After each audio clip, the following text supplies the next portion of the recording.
สวัสดีทุกคนมื้อนี้พาทุกคนมาเที่ยวงานบุญสวรรค์ฟันเฟส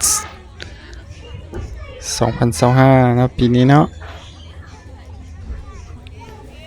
บรรยากาศก็สิประมาณนี้เลยเนาะปีนี้มันคึกคืนกว่าทุกๆปีเนาะ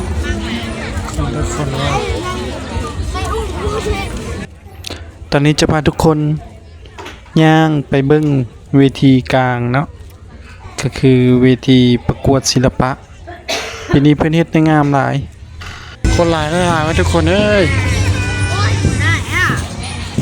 หลังจากที่บรรวันแล้วให้น้องๆได้พักผ่อนนะ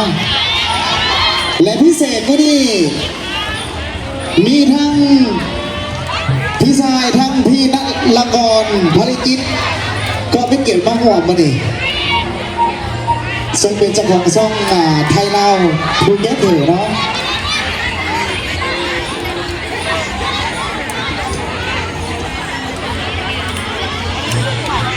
และรางวัลที่น้องๆทางมอต้นและมอปลายซึ่งได้ผ่านพ้นไปแล้วที่มอรางวัลใน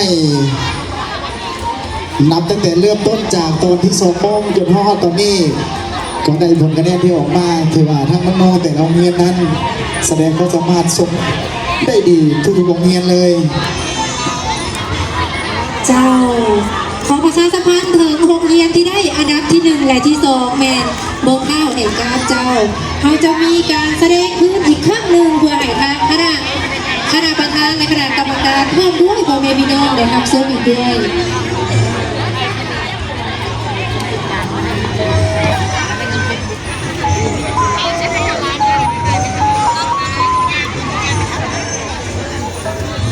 และตั้งต่อนี้ขอเชิญ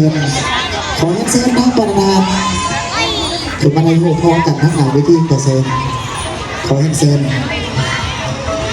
เจ้าประชาสัมพันธ์อีกครั้งหนึ่งสำหรับครูนำทาง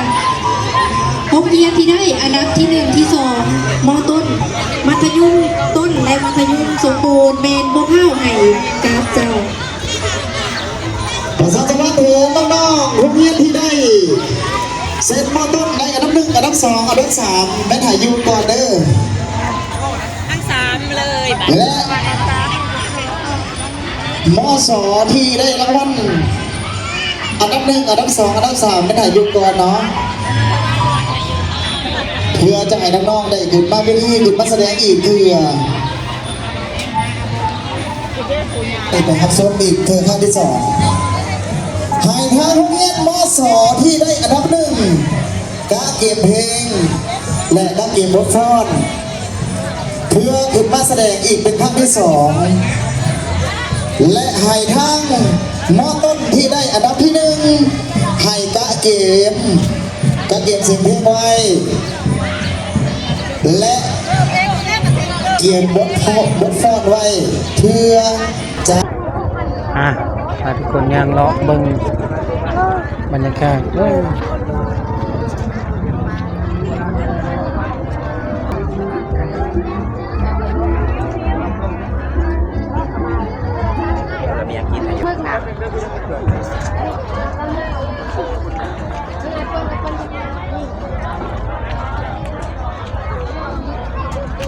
ตัวไหนเนาะตัวไหน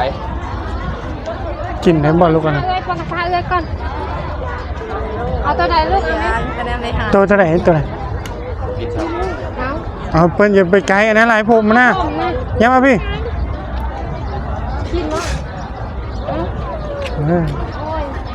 บ่เอาซ้ำย้ำมาพี่ย้ำมามะนาวไป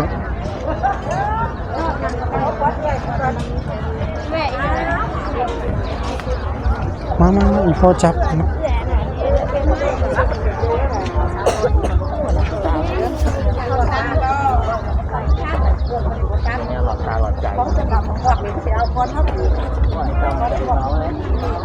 คน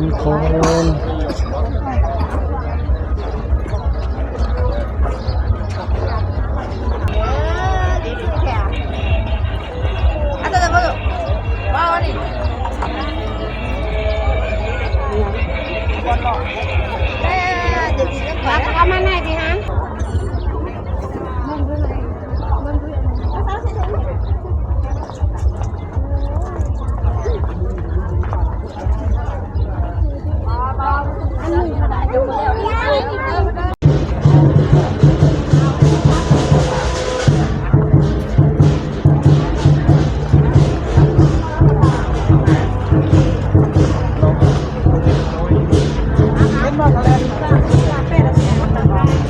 แล้วเพิ่นหลงแล้วถาวมอนน่ะ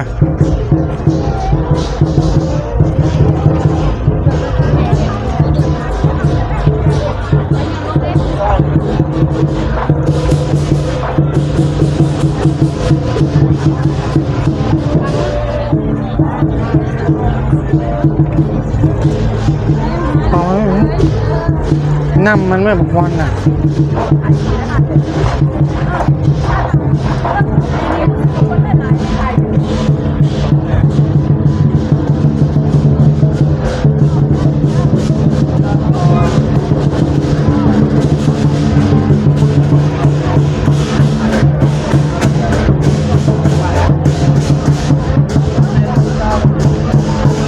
แสดงสิงโตสมาคมจีน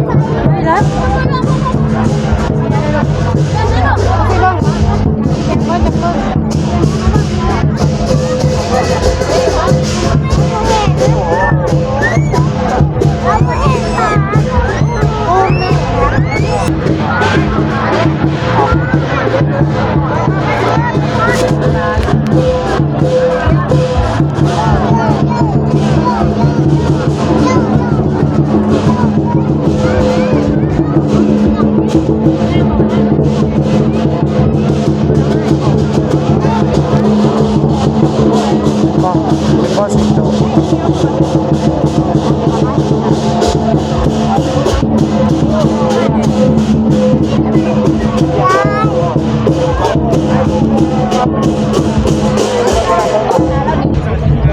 เมื่อกี้นี่เซิงสิงโตคนหลายแห่งเบิ่งบ่ได้ออกมานอกไปแล้วตัวนี้เป็นโซนสมาคมสาวเวียดนาม กีบหากว่าจะได้ทำเงินคืนเลยซาวพันกีบเนาะหรือยังไงก็เลยที่ทำกันแอปพวกเราได้เนาะ โซนเวียดตัวนี้เข้ามาเบิ่งดู เอากับงานที่เราทำเนาะคือคุณผู้ชมที่มีการทำมาเปลี่ยนที่แล้วนะครับเอาไว้ที่เขาใส่เขาใส่ที่มาเป็นรุ่นนี้เนาะเขาบ้านเมืองเราเป็นนี่เอาละ เพิ่นนี่สุดนี่เพิ่นนี่สุดเห็นบ่งามบ่นี่ไปสุดเวียดพูดแม่ไปพูดเลย